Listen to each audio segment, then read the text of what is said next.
This afternoon, the story I'm going to read is called The Boat That Went Nowhere, and it's from this anthology of books that I've been reading from for quite some time by Terry Jones, Fairy Tales. Once upon a time, a poor widow had a son called Tom, who she loved very much. But she was so poor that there was often not enough food in the house, and young Tom was often hungry. One day in the middle of winter, when the pond was frozen over and icicles hung from the hedges, Tom's mother went to the larder and said, "There is nothing to eat at all. Whatever shall we do?" And she sat down and wept. "Don't cry, mother," said Tom. "I'll go and seek my fortune and bring back enough money so you will never have to worry again." And he tied his only pair of boots up in a handkerchief and set off to seek his fortune.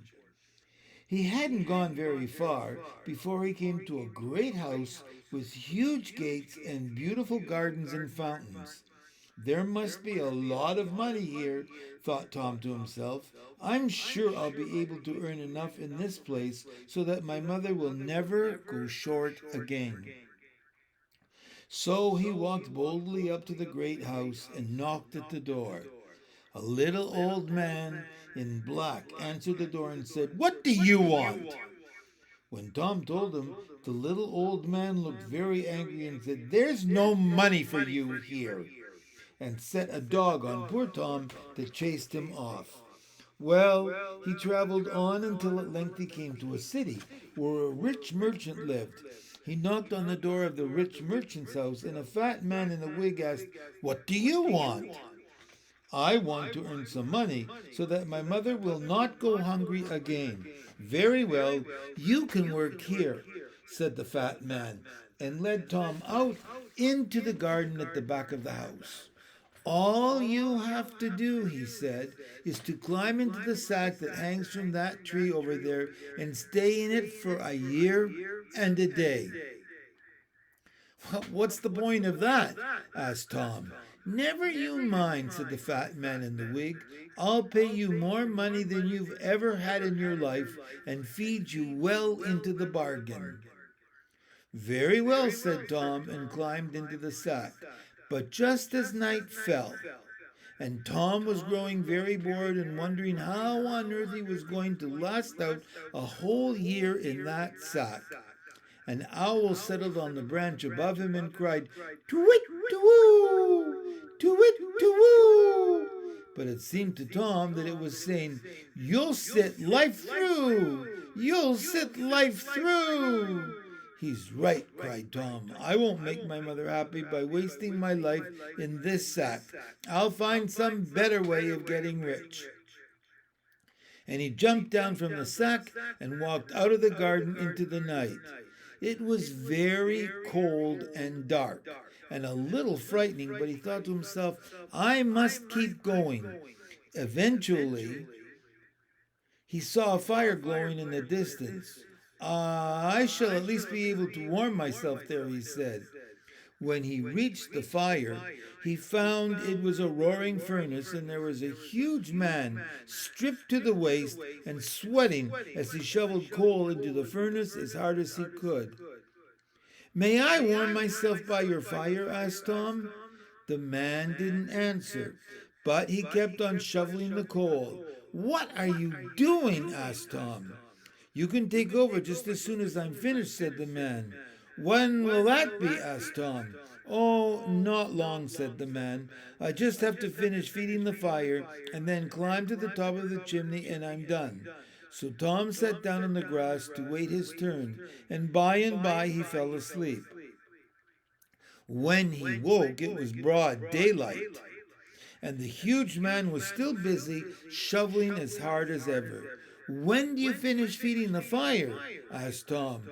"When it's had enough," replied the man without stopping. "But a fire can never have enough," said Tom, and just then he noticed that the furnace was at the bottom of a chimney that had steps running around and around and around all the way up the outside. And Tom looked up, and he saw that the chimney went straight up into the sky, forever, as if it had no top. "I'm afraid I can't wait for you to finish," said Tom, and he picked up his pack and set off again. And he walked down to the harbor where the great ships lay at anchor, and he asked to be taken on. But everywhere they told him he was too young and too small to be of any use on a great ship. At length, however, he came to a queer little boat, smaller than the rest and painted red and white. The captain was leaning over the side, and so Tom said, "Could you use another hand?" And there's a picture of the boat and a little hint of where the boat's going to sail to.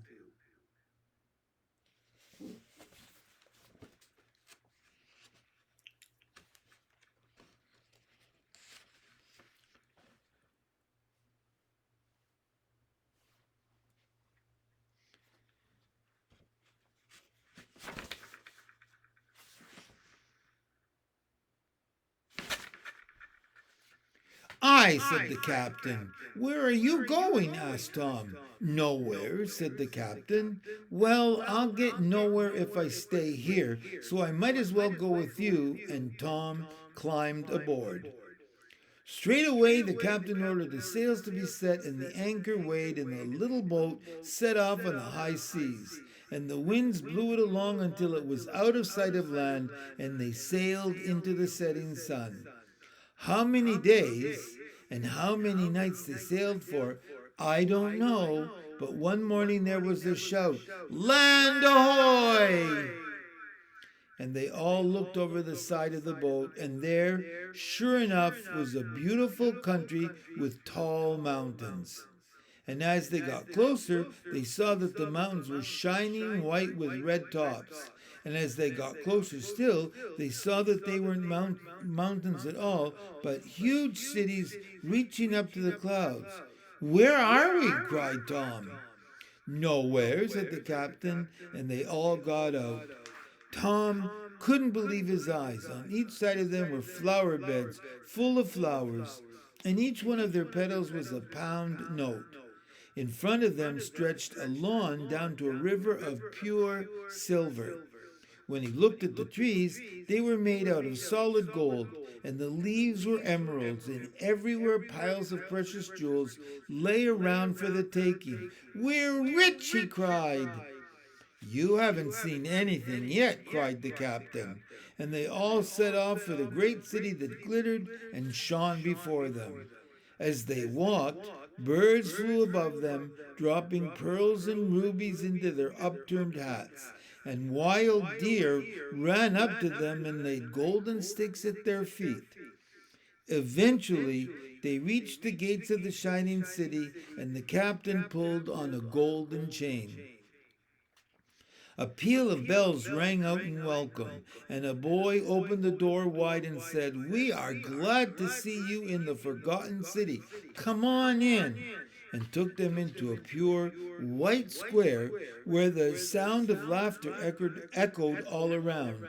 And before Tom could blink, a table had been set out for them with all the food they could eat and all the wine they could drink.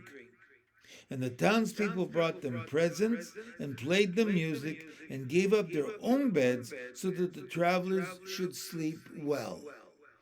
And there they stayed for many weeks until at length Tom said, "I must go home to my mother." The captain said, "Very well, take the boat." "But what about you and the others?" asked Tom. "That's all right," said the captain. "We can easily get another." So Tom loaded up the boat with all the gold and silver and jewels he could carry and set off back across the ocean. Well, he hadn't sailed very far before he was caught in a terrible dark storm. The waters raged and the little boat was tossed here and there until at length it took on so much water that it sank to the bottom of the sea.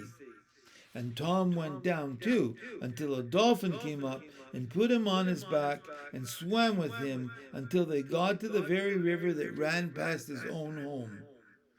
Tom was still as poor as ever, but when he saw his mother, he smiled and said, Well, I have discovered that nobody with money will part with it unless I waste my life away, and that those whose only desire is wealth will never rest content, and that the only place where there is enough for all and everyone is kind and generous is nowhere. So, mother, what shall I do? And his mother said, sit by the fire, Tom, and I shall make soup from your stories, and we'll have our hopes for bread. And that is exactly what they did. So you see, you can wish for the sun, the moon, and the stars, but doesn't mean very much